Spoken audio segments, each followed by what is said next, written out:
Halo semuanya, pernah kepikiran gak sih, apa iya cuma dengan baca kisah hidup orang lain, hidup kita sendiri bisa berubah? Nah, hari ini kita bakal bongkar tuntas gimana caranya buku biografi itu bukan cuma sekedar cerita, tapi bisa jadi alat yang, wah, benar-benar kuat buat pengembangan diri. Jadi kita mulai dari pertanyaan ini ya. Apa benar dengan kita ngintip perjalanan, kemenangan, bahkan kegagalan orang lain, kita bisa nemuin peta baru buat hidup kita sendiri? Inilah inti dari obrolan kita kali ini. Oke, kita mulai dari sini. Pertama-tama, yuk kita lihat biografi itu sebagai sebuah jendela. Sebuah portal yang bisa membawa kita ke dunia, ke zaman, dan ke pengalaman yang mungkin ya nggak pernah kita bayangin sebelumnya. Dan itu langsung aja ke intinya ya. Jawabannya, tentu saja ya. Membaca kisah hidup orang lain itu punya potensi luar biasa buat pemenuhan diri. Tapi, nah ini dia ada tapinya. Manfaat keren ini nggak datang gitu aja cuma dengan kita bolak-balik halaman. Ada syaratnya. Disinilah kuncinya. Coba kita lihat di sini, bedanya itu jelas banget.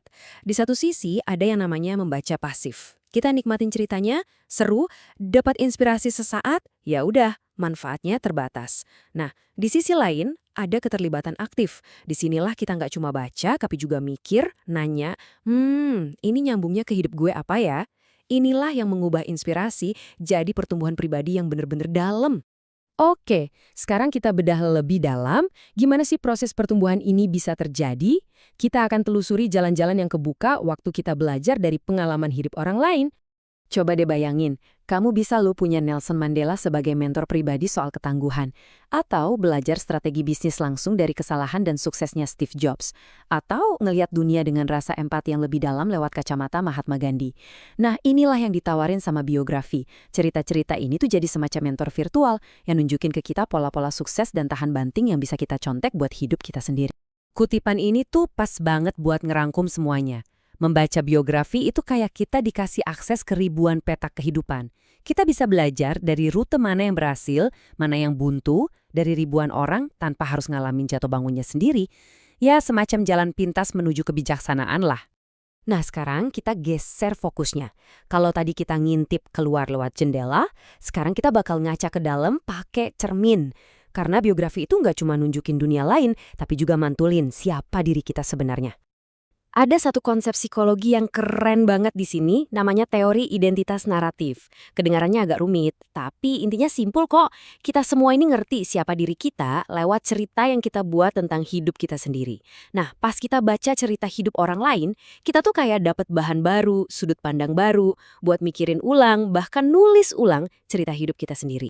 Jadi, efeknya apa buat kita? Pernah nggak sih kamu baca perjuangan seseorang terus mikir, wah, gue banget nih? Nah, itu namanya validasi. Perasaan gak sendirian itu kuat banget. Terus, pas baca orang lain ngambil keputusan sulit, kita jadi ikut mikir, kalau gue di posisi dia, apa ya yang penting buat gue? Pelan-pelan, ini semua bantu kita buat lebih kenal sama diri sendiri dan mau kemana arah kita. Oke. Sebelum kita terlalu terbawa suasana, penting banget buat kita tetap realistis. Membaca biografi itu bukan solusi instan. Ada beberapa peringatan penting yang harus kita perhatiin, biar kita benar-benar bisa dapat manfaatnya. Ada beberapa jebakan yang harus kita waspadai. Pertama, ngebandingin hidup kita yang apa adanya sama versi kinclong dari hidup orang lain. Kedua, lupa kalau setiap cerita itu pasti ada sudut pandang penulisnya. Tapi, mungkin jebakan yang paling sering bikin kita kesandung itu yang ketiga, ilusi inspirasi. Gampang banget kan ngerasa termotivasi pas nutup buku, tapi langkah selanjutnya, yaitu bertindak, itu yang seringkali kita lupain. Coba deh, kita resapi dulu kalimat ini.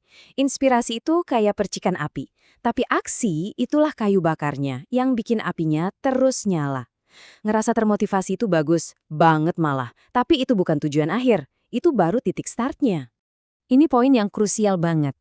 Baca buku soal mendaki gunung itu beda banget rasanya, sama ngerasain angin di puncak gunungnya langsung kan? Buku itu suplemen buat hidup, bukan penggantinya. Kebijaksanaan sejati itu datangnya pas kita ngambil ilmu dari buku, terus kita coba praktekin di dunia nyata lewat pengalaman kita sendiri. Jadi pertanyaannya sekarang, gimana caranya kita ngejembatin antara inspirasi sama aksi nyata?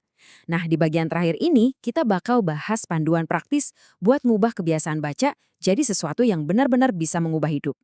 Ini dia 4 langkah sederhana tapi dampaknya luar biasa. 1. Jangan asal baca. Pilih buku yang ngomongin tantangan yang lagi kamu hadapi sekarang. 2. Pas baca jadi detektif. Tanya, kira-kira cerita apa ya yang nggak ditulis di sini? 3. Ini yang paling penting. Berhenti sejenak buat mikir. Siapin catatan kecil terus tanya, gimana caranya pelajaran ini bisa gue pakai? Dan terakhir, ambil satu aja ide dari buku itu dan jadiin tindakan nyata. Mulai dari yang kecil aja, nggak apa-apa. Kalau kamu bingung mau mulai dari mana, ini ada beberapa rekomendasi klasik yang gak ada matinya.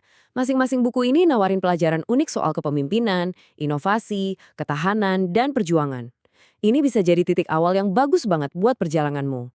Jadi, kita tutup pembahasan kita dengan sebuah pertanyaan buat kamu. Membaca biografi itu bukan cuma soal belajar tentang hidup orang lain. Ini adalah sebuah undangan buat kita merenung dan mungkin menulis ulang bab selanjutnya dari cerita hidup kita sendiri.